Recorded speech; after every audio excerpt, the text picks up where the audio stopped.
Hello, everybody. My name is Mary Cole with the Good Story Company. I am live today for day 6 of 14 days of productivity, creativity, and productivity tips for writers. I am with Good Story Company. I am a freelance editor, and I also have a portfolio of businesses and services that serve writers. And so I thought that I would get on YouTube every day for 2 weeks at noon central and go over some tips for productivity, creativity, and maybe even a little mindset revamp, which is what I'm thinking about doing today. So you can see that I am wearing my Two Kid Lit, Two Quit shirt. Yes, as a matter of fact, am very proud of this shirt. It is available in the Good Story store on goodstorycompany.com.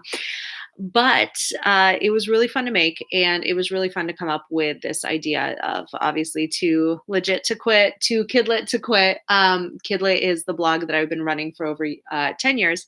And so the story behind the shirt, though, is I get a lot of writers who talk to me about potentially quitting. They don't know if they should keep going. They don't know if their book is good enough, if they're good enough. There's a big vulnerability issue that we have when we put ourselves out there, and so often we see rejection in the writing world, in the publishing world. Too often we see this idea that we it would be so much easier to just do anything else. Literally anything else that we can do, it would be so much easier to do that than write, because with writing, we have to look at ourselves, we have to scrutinize our work, we have to work and get better, we have to study the craft, we have to do all this stuff if we want to make our dreams come true. And for a lot of writers in a lot of places in their journeys, when I reach out to them and when they reach out to me for editorial services, either they're right at the beginning of their journeys or they are somewhere in the middle, and it can be a tough middle. It can be a an emotional middle where they've met with some failure, they've met with some rejection, their work has gotten critique that has felt like critique of them rather than critique of the work, because at a certain point as writers we cannot unentangle ourselves, disentangle. I made up a word. Disentangle ourselves from our creative output because it is so personal, it is so vulnerable, it is so authentic. And so I made this shirt, and I'll show it. Some people have joined. It says "Too Kidlit to Quit." I made this shirt kind of as a joke because I find it funny, but I also made it hoping to sort of. Spark a conversation, a larger conversation about, do I quit? That is something that I hear all the time from writers. And today, for this live, I wanted to talk about this idea of quitting and this idea of feeling down on yourself, on your own writing, this idea of, should I really keep doing this, especially in uncertain times. Like right now, we are in unprecedented times in human history. And, the reason for doing this live series is very clear. We are in our homes, we are scared for our lives. Businesses are laying workers off left and right. And, we don't even know if we'll be able to pay our mortgage at the end of the month for a lot of us. And so this idea of quitting our creative endeavors and writing being extra, this thing that we do, but can we even do it anymore because there's so many more important things going on, quote unquote important things going on than our writing, than our creative output. Is it selfish or silly to devote hours of our time to writing or to learning the writing craft? Or should we just get more practical, like our parents told us when we first said we wanted to be writers? And should we just buckle down and do what needs to be done and sort of forget about our dreams for a little while? And I'm fully aware of the fact that I am an editor. I work with writers. I make my livelihood and pay my mortgage by working with writers, selling editorial services. So I want to admit that and make sure I'm cognizant of that. But the advice that I'm giving doesn't isn't driven by personal interest. I'm not trying to sell you on anything or come across as a biased person. The fact is, I've worked with thousands of writers over the last 10 years, and I have such a deep respect for writers. I have such a personal investment in the projects that I work on and the people that I meet and the people who email me and their successes and kind of their trials and tribulations. And every once in a while, I get this question of should I just quit? Should I quit? Um, and I always think of this writer. When I was a baby agent and I was at the San Francisco Writers Conference for the first time, I think it was like in 2009, a woman came and she sat down at a pitch meeting across from me and she said, 25 years ago, this, and I tell this story all the time because it had such a powerful effect on me, even 10 years later. She said, I had this writing teacher, a trusted writing teacher, somebody she admired, somebody who was put there to teach her how to write. Um, 25 years ago, told her, you should just quit. You should quit. And she did. And then 25 years passed. She didn't pursue her writing. She didn't pursue her craft. She didn't pursue her dreams or what made her happy. I mean, clearly it did not let go of her, right?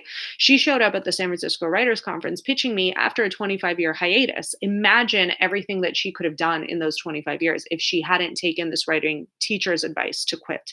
I think it's irresponsible and mean and gross to tell any writer to quit. In my editorial practice, do I see projects that I don't think are going to cross the finish line? Absolutely. But it's my job to say, you're not there right now. Here are the reasons XYZ.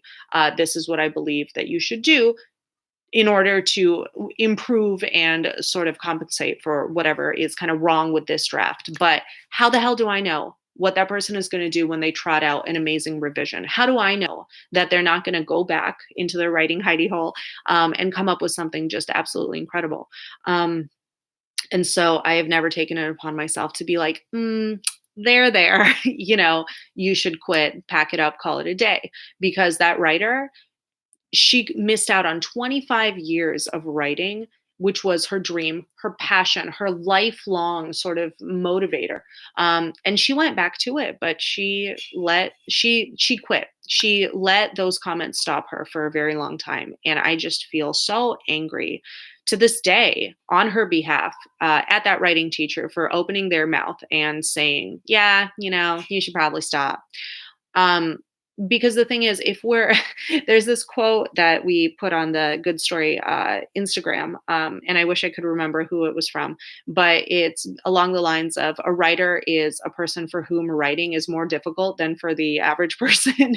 And I love this quote because I think it gets at the mindset of writing. We love writing so deeply. We want to write. It's all we want to do. We dream about it. This is our life's passion. But the suffering, the human suffering, because writing can be really, really tough. The more you care about something, the tougher it can sometimes be. And so this idea of quitting has really has always kind of hung around in the background. When I was agenting, I doled out a lot of rejection, unfortunately, but I couldn't take on everything, and not everything was ready to perform at that level. To be honest with you, but it took a big personal toll on me to always be just the grim reaper, like the bearer of bad news for people's dreams. Of course, we had great victories. I got to sell projects I cared deeply about, but that didn't make up for just the day in, day out. No, no, no, no, no. Um, as an editor, I spend a lot of time telling people, you're not there yet. Here's why. Here's how I believe that you can get there. But whenever I send out edits, there's always going to be a couple in that batch going out that week that are not going to land so great. Not because I'm trying to cut anyone down or be mean, but because they're full of tough recommendations, tough choices that a writer has to make if they want their work to be competitive, at least in my professional opinion. But gosh, I have never taken it upon myself to tell someone to quit. And I think to tie this back to current times, I think one of the things that we need to really be cognizant of is that we can only really rely on ourselves.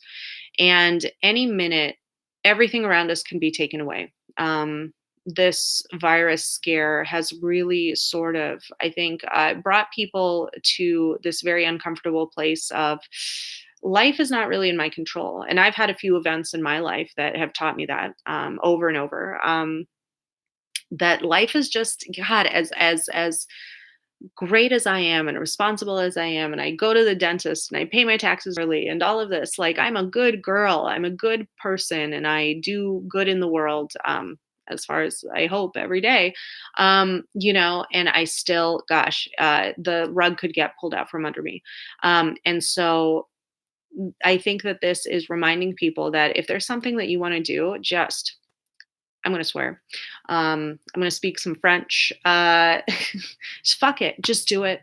Just do it. Go after your dreams and don't quit. Like, this is the time when it is the most tempting to quit right now, when everything, your kids are with you if you have young children or teenagers, your spouse might be home with you, you can't leave your house, you're wondering where you're going to get toilet paper.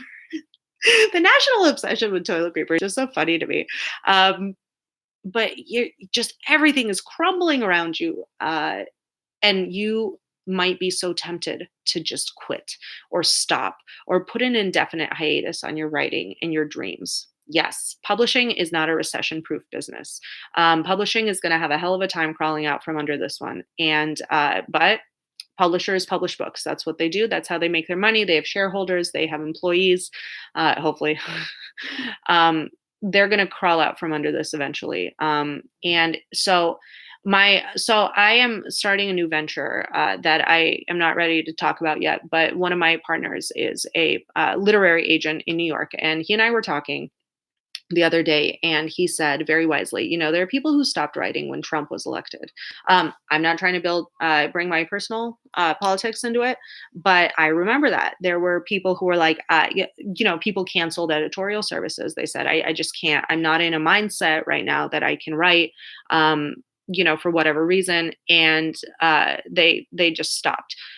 Well, some of those people lost, all they lost was 2 years of writing time. And so if you quit now, I get it. I get it. You absolutely have to take care of yourself, your family, your livelihood. I get it. But like that woman who lost 25 years of writing time, once this blows over, and it will, it may take some of us with it, but once this blows over, all you will have done by stopping now is you will have lost X amount of time. And the other point I wanted to make in this kind of mindset episode of these 14 tips is I think that we are realizing more than ever now that only we have our backs. Only we and our immediate family have our own and one another's backs, meaning I can't trust my employer. People are getting laid off every day.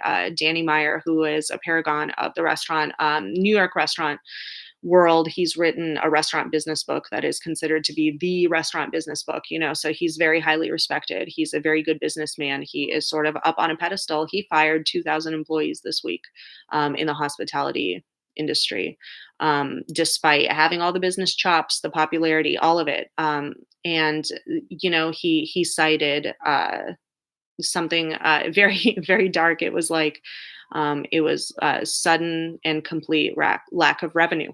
Um, Businesses are going to do what businesses are going to do. And if you are an employee, if you depend on a business for your livelihood, then this might show you that we are pretty vulnerable as human beings, as walking around with these respiratory systems that can get compromised, with jobs that can fire us in the event of an economic downturn or a global panic. Um, the only thing that we can really rely on is ourselves. And so I would actually say I started my business in 2008. I started agenting in 2008, which is when the recession hit. And I'm not really scared of this because, the virus thing, yes, I got the hypochondriac award in my high school sophomore biology class because every disease we learned about, I was like, oh my god, Um, but yeah, the virus thing aside, I'm not scared of the downturn that's coming. We were bound for an economic correction sooner or later. The rate of growth was not sustainable that we were in. So here we are. But I started my business in 2008. And so I know that these things are very cyclical. what goes up must come down, and vice versa. And so I'm working on my projects. I am putting in double time, extra elbow grease into all of my projects. I'm launching a marketing for writers product. I am launching a small group writing workshop. Um, Called Story Mastermind for July start. I am doing it because I'm just ignoring the fact that that everybody's freaking out. Because if I let myself freeze, if I let myself sort of just buckle and quit right now, all that will do for me is I will be X amount of months or years behind when everything does kick back into gear. And that's why I'm launching some tools like marketing tools that help you turn your writing into a side hustle if it's a non-hustle right now, and help you turn your side hustle into your main hustle if writing is just kind of on a little bit of a shelf right now. These tools that I hope will empower you to take yourself more seriously, treat yourself and your writing like a business. Um, I'm not selling anything on this video because I don't have anything to sell yet. But I really think that we have all learned that one very stiff breeze and employers are not very loyal. My husband got laid off in this whole thing um, because he's in the restaurant business. And that's just, if nobody's coming into your restaurant, then see you later. So we can only rely on ourselves. And so I say it's going to be really tempting right now to quit. Don't quit. You're too kidlit to quit. I love my shirt. But don't quit. Like, lean into the uncomfortable sort of self-startery entrepreneurial spirit that you might feel. And it's going to feel so contradictory to you because it's like, this is a terrible time to start anything, to commit to anything, to do anything. Like, we are in survival mode. This is the time to start. I fully 100% believe that because that's what I did 10 years ago. And honestly, here I am. Last year was my best year in business. This year, not looking so hot.